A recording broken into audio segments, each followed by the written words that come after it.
E hoje o que eu tenho para trazer a vocês é uma super promessa. Uma promessa de algo que mudará a vida de vocês. Hoje eu tenho algo muito especial para vocês. É a promessa de uma mudança de paradigma na vida de cada um dos que aqui nos acompanham. Nosso intuito é levar conhecimento. E pensando nisso, eu tenho algo especial preparado para vocês. Mas só para aqueles que ficarem conosco até o final dessa live.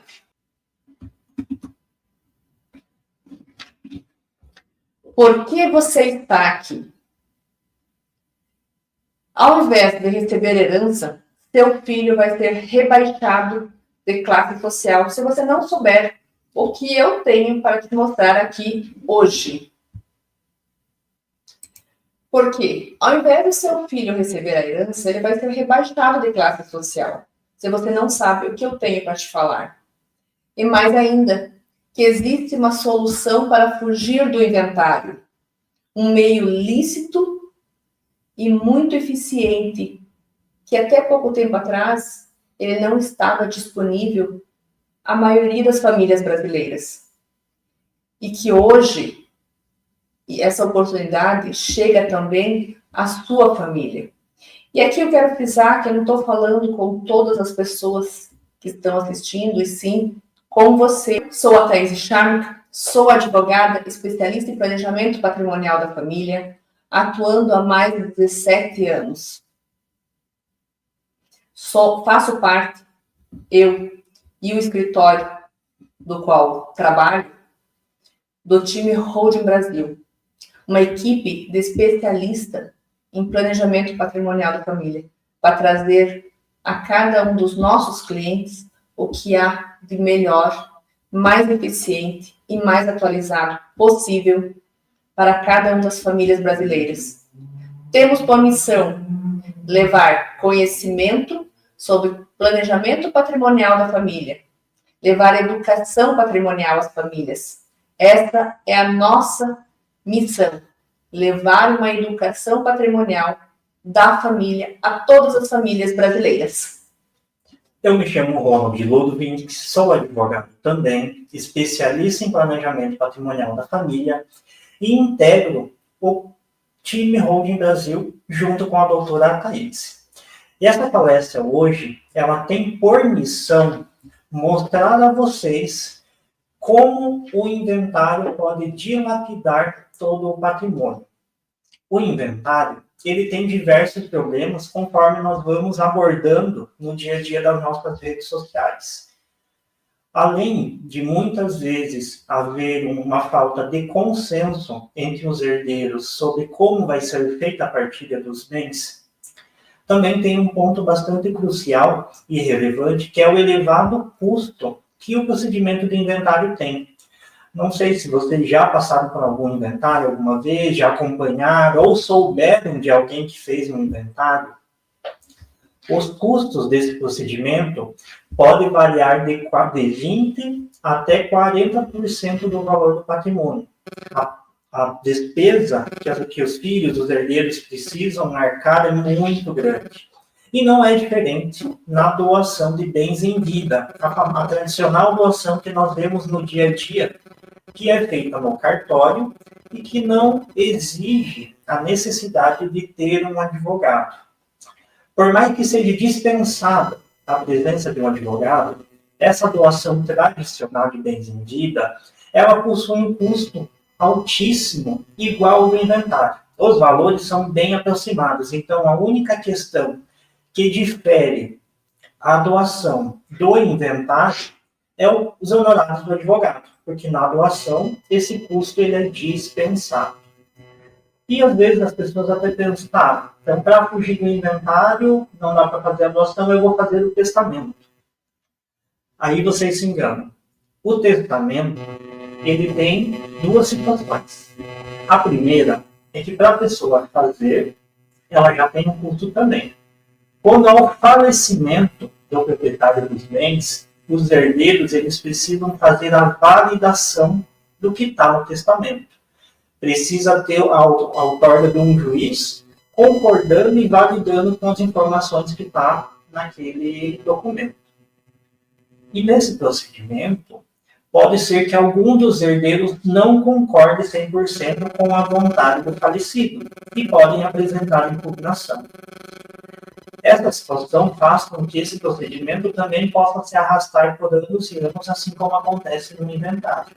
E um exemplo clássico que nós temos a respeito foi do testamento deixado pelo Gugu, onde teve a impugnação por parte dos herdeiros e até agora recente, o ano passado, estava se arrastando ainda na justiça para resolver a situação. Só que não para por aí os problemas do testamento. Após haver a validação pelo juiz, é necessário que seja iniciado o procedimento de inventário. Ou seja, o custo ele é dobrado.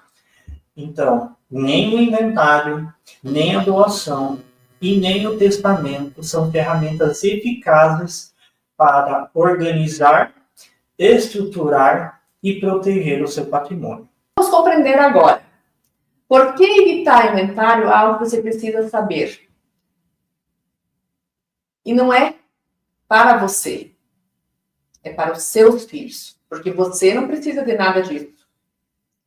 Isso é um ato de amor pelos seus filhos, pelos seus netos, ou por aquelas pessoas que você estima. Porque os seus filhos, ou essas pessoas que você tem um carinho, quando não possui filhos, também se aplica. Eles também não precisam disso. Eles não precisam disso hoje.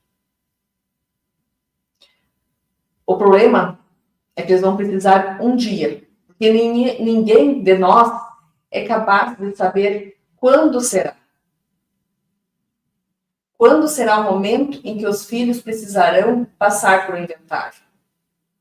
Ninguém de nós é capaz de precisar quando não mais aqui estaremos. E essa semana, mais precisamente ontem, isso me veio bem prestes a nós fazermos a palestra, né? Isso soou mais uma vez presente.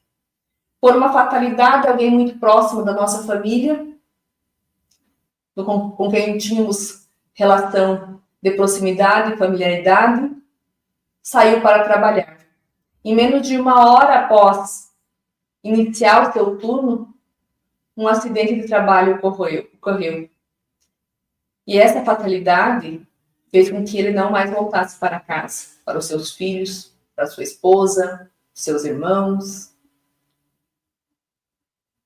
A pessoa que saiu de manhã para trabalhar não imaginava o que lhe esperava. Uma fatalidade em segundos e não mais aqui está.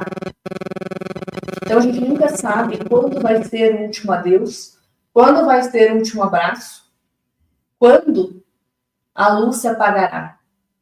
E é por isso que é um ato de amor pelos seus filhos, pelos seus entes queridos. Porque não é por você, é pelos seus filhos. Não no agora, mas no dia em que você não mais estiver aqui para resolver por eles. Fomos procurados pelo Rafael. O Rafael, ele era filho de Rosânia e Júlio.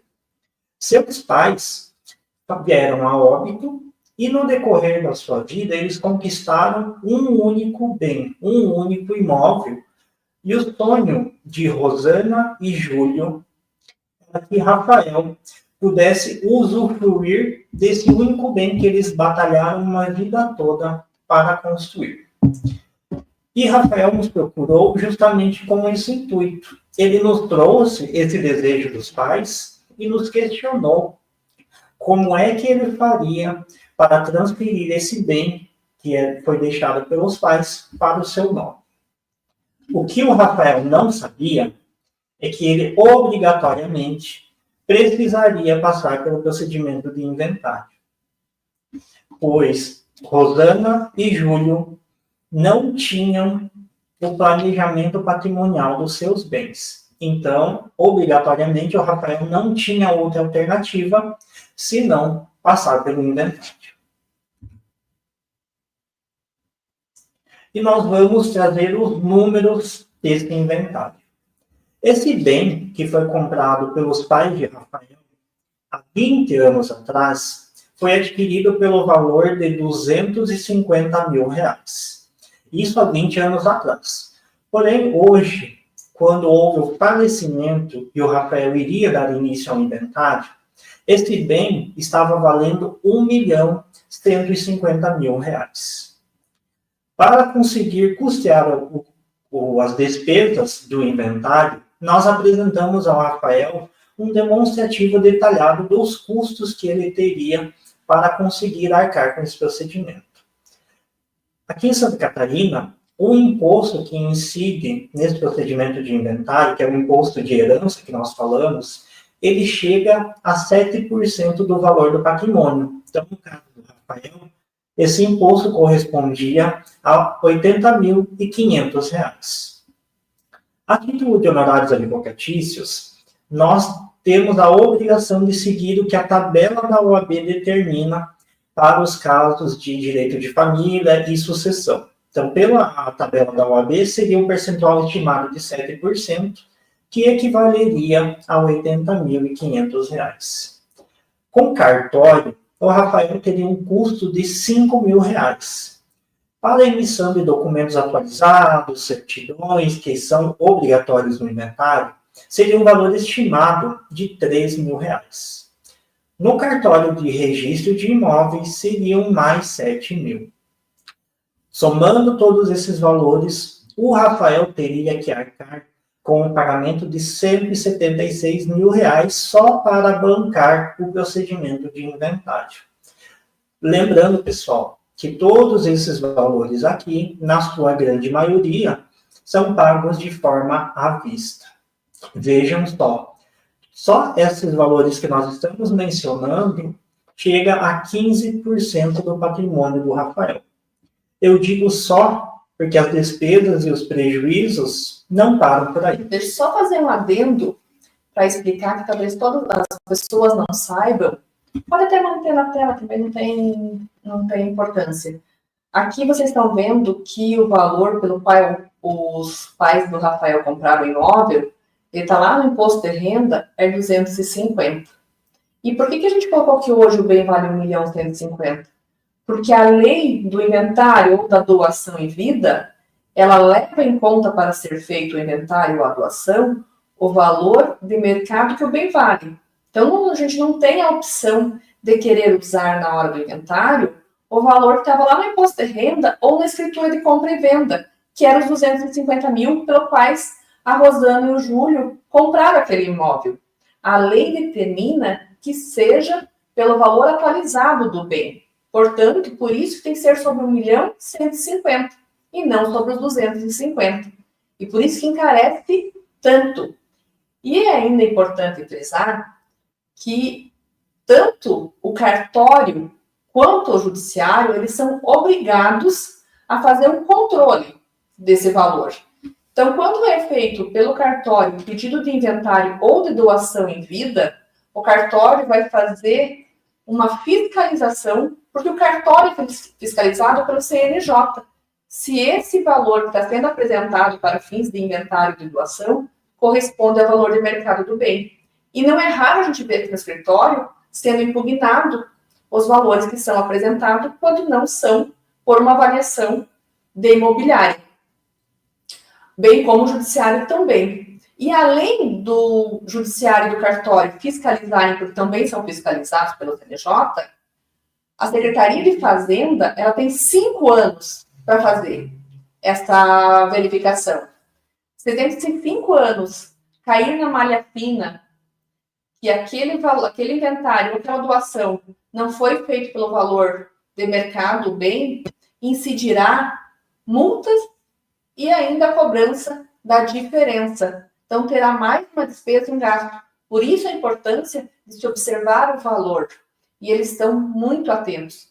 Talvez há 15 anos, quando eu comecei lá atrás a advogar, não se tinha esse controle tão acirrado como se tem hoje em dia. E cada vez mais.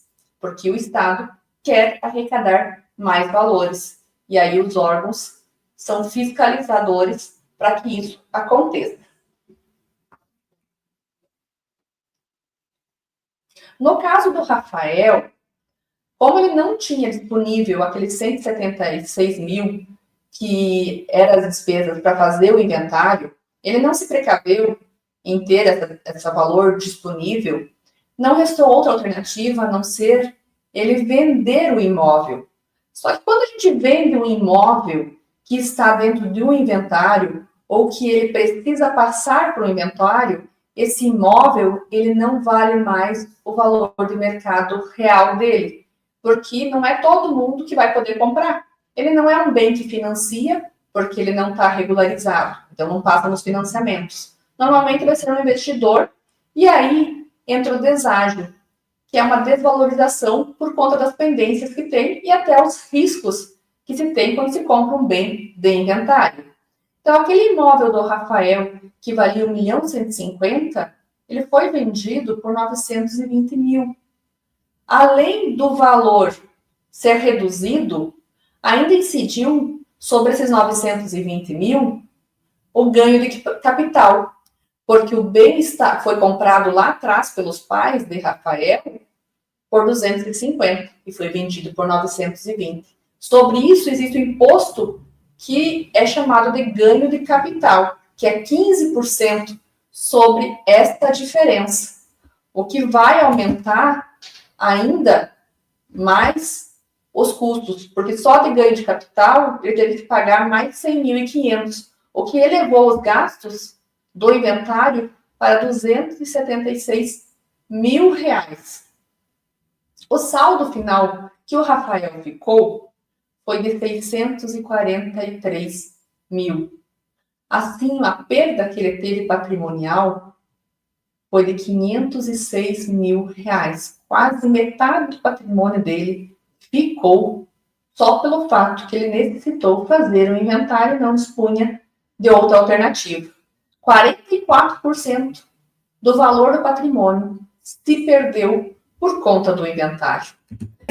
Não precisa ser da forma que foi com o Rafael. Existe uma outra alternativa. Existe um caminho diferente do que Rafael precisou trilhar. E tantos outros Rafael que eu vi pelo escritório. Ele foi o que a gente pegou de exemplo, porque foi bem crítico. Mas tem tantos outros Rafael pelo mundo, pelo nosso Brasil. Existe um caminho lícito e possível que seja feito.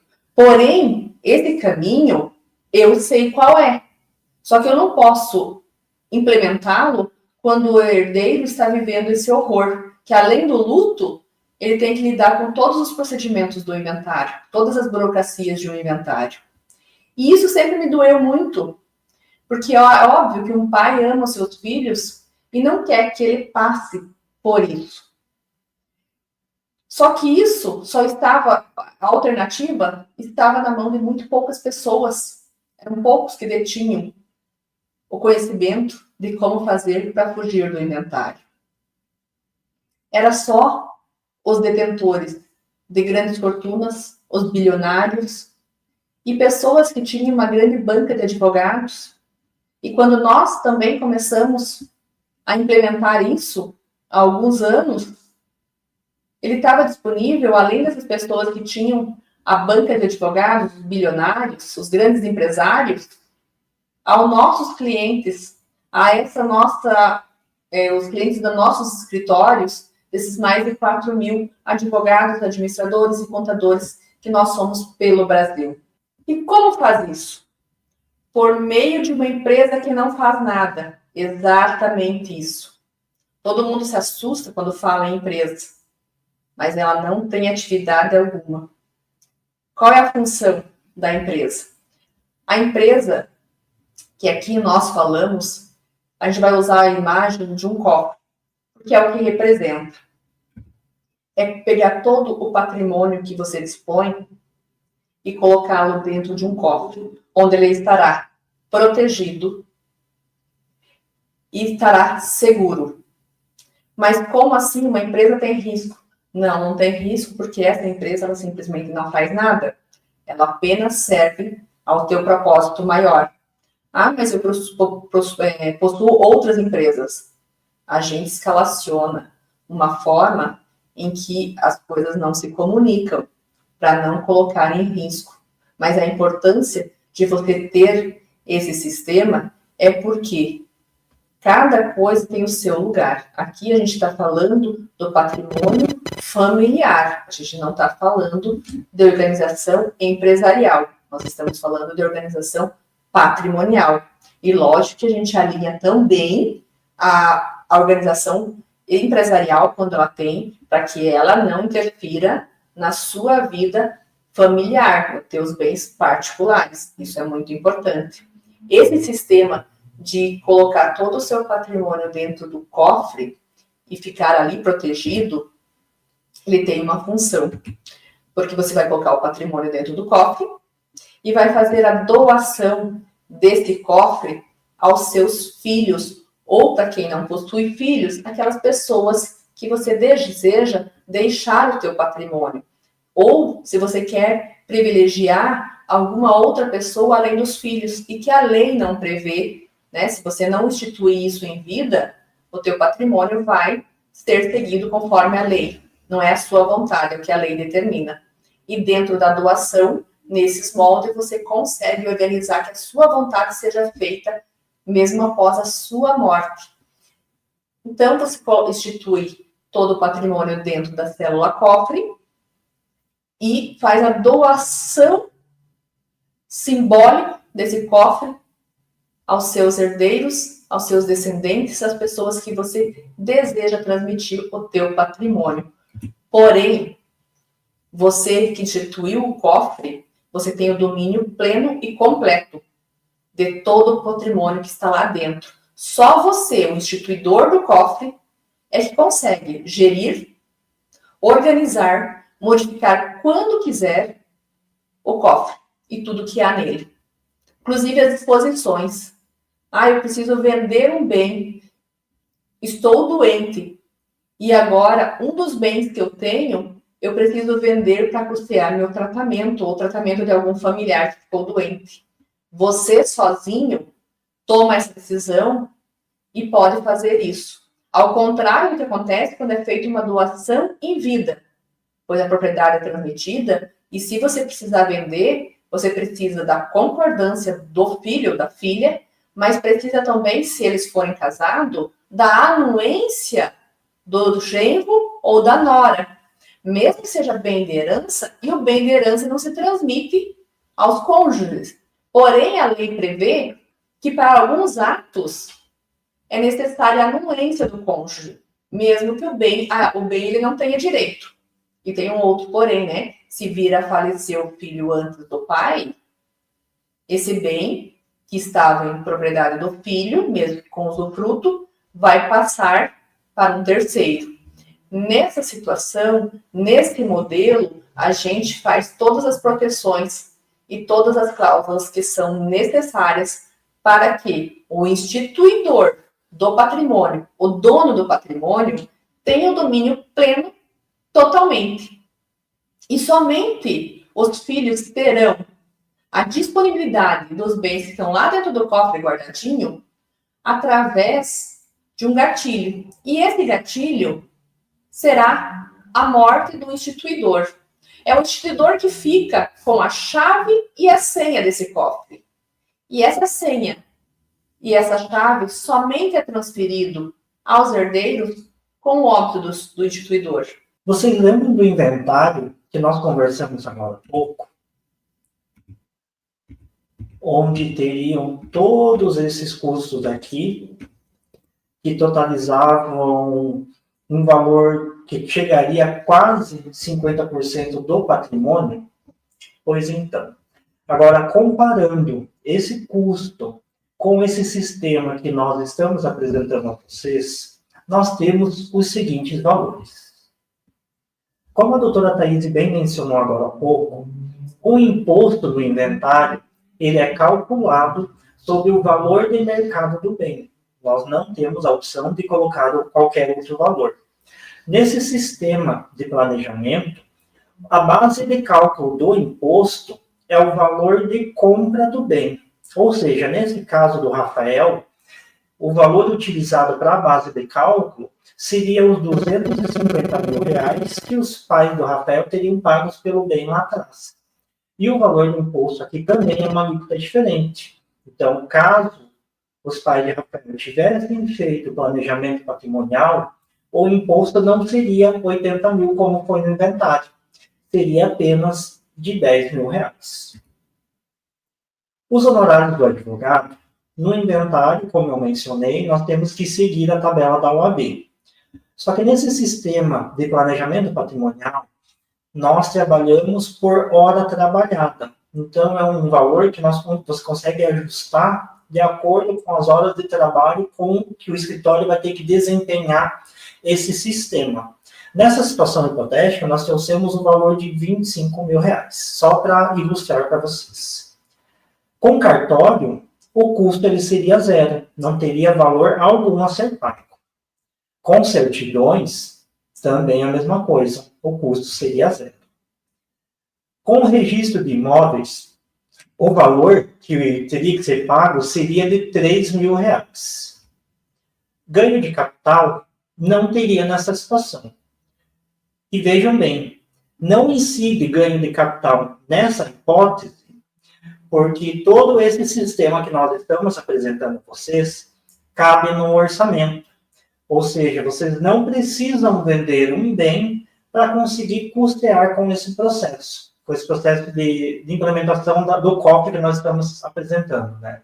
Então, vocês não teriam perda nenhuma nesse sentido. O total de gastos nesse sistema seria de R$ 38.000, quando se comparado com o inventário lá atrás, que era de R$ 276.000, já dá para se perceber que a economia seria absurda, não é mesmo? A diferença financeira que nós teríamos entre o inventário e entre esse sistema do cofre seria de R$ 238.500. É uma economia de 86%. E aí entra a questão, a principal diferença entre os dois sistemas. Você não tem perda patrimonial no sistema que nós estamos apresentando, porque todo o bem, todo o legado que você construiu, ele seria transferido integralmente para os seus filhos. Então, eles receberiam todo o seu patrimônio.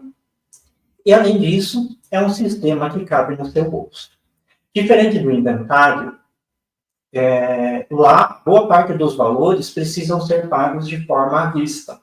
Nesse sistema aqui, existe a possibilidade de ser pago de uma outra maneira. Então, por isso, é um sistema que cabe no bolso e consegue assegurar que os seus filhos, até mesmo os seus netos, estarão recebendo aquele bem que você tanto batalhou para construir. Está fazendo isso para vocês também. Então, qual é, para satisfazer a curiosidade de vocês, né? Qual é esse sistema que consegue entregar tanta economia tributária? É um sistema que ele estava disponível somente para grandes famílias, para grandes fortunas, para pessoas que tinham patrimônio e condições muito amplas, que era fora da realidade da grande maioria das famílias brasileiras. É o sistema de holding familiar. Esse é o sistema que pode trazer a você tudo isso que a gente apresentou de economia. E ele vai muito além dos custos só de inventário. Para quem tem bens em locação, esse é um sistema que também traz uma economia tributária gigante. Então, é possível implementar e trazer economia em diversas áreas da vida, além de fugir do inventário e de reduzir o custo, né, com o que seria gasto com o inventário em até 86%, 90%, como a gente tem visto no escritório. Antes de eu passar adiante o slide, eu quero que vocês entendam. Pode voltar. Que holding familiar, ele não é uma empresa, ele é um sistema. E ele pode ter uma, duas ou várias pessoas jurídicas. quantas forem necessárias para organizar o teu patrimônio ou a tua qualificação, né, a tua forma de família, né, a tua organização patrimonial. Porque você quer deixar um legado aos seus filhos, você quer deixar patrimônio para eles, você quer deixar uma segurança para os seus filhos. Muitas vezes a gente constrói patrimônio e a gente quer deixar eles numa condição melhor do que muitas vezes nós tivemos quando nós iniciamos nossa vida. Então é pensando nisso que nós buscamos, né, deixar algo concretizado aos nossos filhos. E por isso que a gente constrói patrimônio, na intenção de passar integralmente esse patrimônio aos nossos filhos. Só que daí não existe razão de você construir, querer que esse patrimônio passe aos seus filhos, mas nesse processo uma parte se perder para o governo.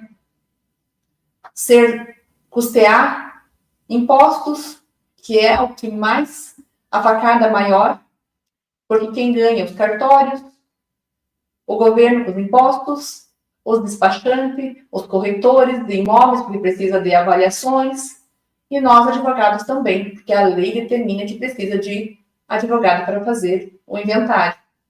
E a tabela da OAB, para todos os estados do Brasil, estipula qual é o percentual que os profissionais são obrigados a cobrar, sob pena de responderem perante a ordem dos advogados. Por isso, as alíquotas que estão obrigadas e que as pessoas devem seguir, os advogados devem seguir. Então, não há lógica em eu construir patrimônio e daí deixar uma parte desse patrimônio se perder. Porque lá atrás, agora há pouco, eu falei que existem 3 grupos de pessoas, após todas as informações que a gente trouxe aqui ao longo da semana e nesta palestra em específico, que eram os ignorantes, porque sabem e ignoram as informações, os procrastinadores, que deixam para os filhos resolverem os problemas que podem ser evitados, e os resolvedores. O grupo dos resolvedores. Isso sim é um ato de amor que você pode fazer aos seus filhos. Isso é o ponto crucial. E esse sistema de holding familiar, ele é a instituição de uma forma lícita, segura e eficiente, e um ato de amor que você pode fazer pelos seus filhos.